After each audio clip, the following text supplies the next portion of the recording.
Inside the Maricopa County Medical Examiner's office, Dr. Jeffrey Johnston and his team analyze Arizonans' final moments. Trying to understand these deaths so that we can improve the lives of the living. In 2022, the data revealed more people killing each other, dying by suicide and in the heat, passing away during traffic crashes, and more kids losing their lives than ever before. Of course, the vast majority are preventable deaths. Dr. Johnston telling me each pediatric age group brings a new risk. So we've got infants, and so the biggest risk there is unsafe sleep environments. Then there's toddlers. Sort of those kids that are 1 to 3 years old. For them, drowning is kind of the biggest risk. Then we've got the sort of children 4 to 12 years old. For them, it's car crashes. And finally, teens. And then you start seeing some of these more adult problems, like the firearm trauma and the traffic fatalities and the drug cases. And drugs play a major role in how so many people's lives end. It's 28% of our caseload right now.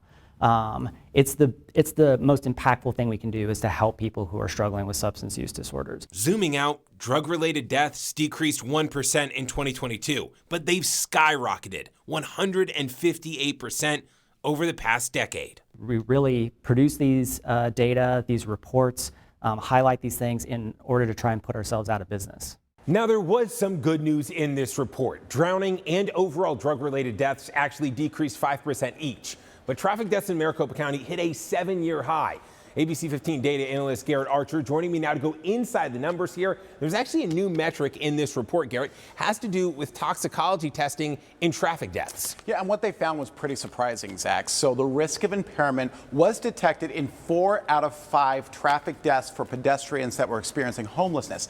3 out of 4 for all other pedestrians, and substances were found in the majority of traffic deaths involving both drivers and bicyclists. So now a note, the presence of a substance does not necessarily mean that the person was impaired when they died. Yeah, that's a good point. So I think the big question here is, in these traffic deaths, what were the main substances that were found? So for drivers, it was either cannabis or alcohol. For everyone else, pedestrians and bicyclists, it was meth. 78% for homeless pedestrians, 65% for bicyclists, and 53% for all other pedestrians. You know, Garrett, one of the things that Dr. Johnson actually said to me in our interview today was that drugs, and specifically meth, as you highlighted here, is such a problem in the Southwest and a factor in a lot of deaths at large, right? Yeah, I mean, looking at these numbers we've already looked at, we also add drivers. 1 in 4 of the drivers, 26%, they were also found to have meth in their system. So this is all happening as overall deaths from methamphetamines are increasing in the county